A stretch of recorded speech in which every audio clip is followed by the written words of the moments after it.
తిరుమలలో వెంకటేశ్వర స్వామి వారికి కానీ, స్వామివారి భక్తులకు కానీ, ఆలయ ప్రతిష్టకి కానీ భంగం కలిగించే వాళ్ళది నేను ప్రత్యక్షంగా చూసింది. అతి త్వరగా ఏళ్ల తరబడి ఎవరు పెండింగ్ పడల. వెంటనే దెబ్బతిన్నారు. మానసికంగానో, కుటుంబ పరంగానో, ఆర్థికంగానో, ఆస్తి పరంగానో దెబ్బతిన్నారు. ఆ తర్వాత పశ్చాత్తాపం వ్యక్తం చేసుకుని అక్కడ తిరిగిన వాళ్ళని చాలామందిని చూశాను. అందుకే నాకు సెంటిమెంట్ ఎక్కువ. పని చేశాను. నా జీవితంలో హయ్యెస్ట్ టర్న్ అంటే 17,500 జీతంతో తిరుపతికి వెళ్ళినటువంటి వాడిని. అసలు జీవితంలో మ్యాక్సిమం జీతాలు పెరగడం అంటే 500, 1000, 15, 2000 అనుకున్నటువంటి స్టేజ్ నుంచి ఏకంగా 25,000, 25,000 నుంచి 60,000 రూపాయల దగ్గరికి జీతం పెరిగింది తిరుపతిలో ఉండగానే. టెక్నికల్గా చెప్తే రవిప్రకాష్ గారు పెంచడం వలన, TV9 పెంచడం వల్ల.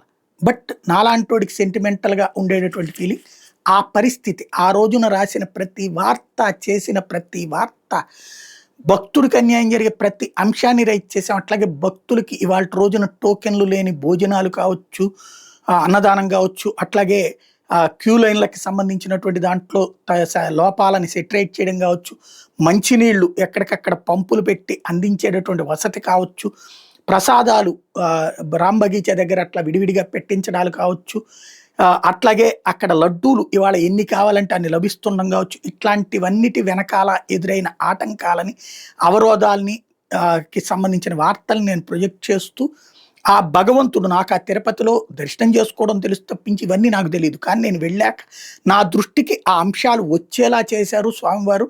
ఆ వచ్చిన వాటికి పరిష్కారం అయ్యేదాకా వెంట పడ్డాను. పరిష్కారం అయ్యింది. ఇవాళ రోజున అది మానసికంగా సంతృప్తి. కాబట్టి అంత సెంటిమెంట్. వాస్తవంగా అలా మంచి జరిగిన ప్రతిసారి చక్కటి దర్శనం జరగటం కూడా, నేను జీవితంలో ఊహించినటువంటి దర్శనాలు జరగడం కూడా నాకు ఆ గుడి మీద ఉన్న సెంటిమెంట్ ఎక్కువ అనమాట. అందుకని నాకు ఇప్పుడు అనిపిస్తున్న బాధేస్తున్నదైతే 5 సంవత్సరాల పాటు కల్తీ నెయ్యి వాడారు అంటే అసలు సాధ్యమా భగవంతుడి సమక్షంలో?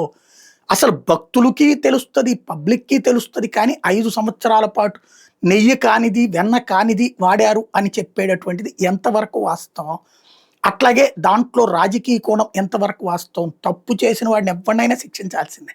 అట్ ద సేమ్ టైం అది తప్పుడు వార్తలు అయితే మాత్రం, తప్పుడు ప్రచారాలకి వెంకన్నని వాడుకుంటే మాత్రం, ఎందుకంటే సిట్టు లోపల జరుగుతున్న విచారణది, లోపల అంశాలని ఇక్కడ బయట ప్రొజెక్ట్ చేస్తూ వక్రీకరిస్తున్నారు ధర్మారెడ్డి, లేదు అన్నటువంటి కోణంలో వీళ్ళు రాస్తున్నారంటే ఇద్దరూ రాజకీయంగా స్వామివారిని వాడుతున్నారు.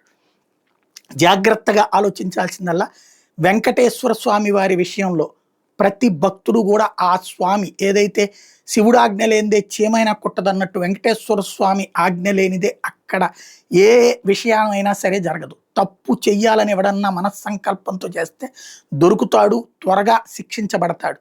కాబట్టి అక్కడ జరిగినటువంటి విషయాలలో మంచి చెడు అన్నటువంటిది భవిష్యత్తులో ఆయా వ్యక్తులకి ఎదురయ్యే పరిస్థితులను బట్టి ఎవరికి వాళ్ళు అన్వయించుకోవడమా, లేకపోతే దీన్ని స్వామివారే తేల్చడానికి, బయట పెట్టడం కోసం ఇది చేశారా ఏంటి అన్నటువంటిది రాబోయే రోజుల్లో తేలుతుంది.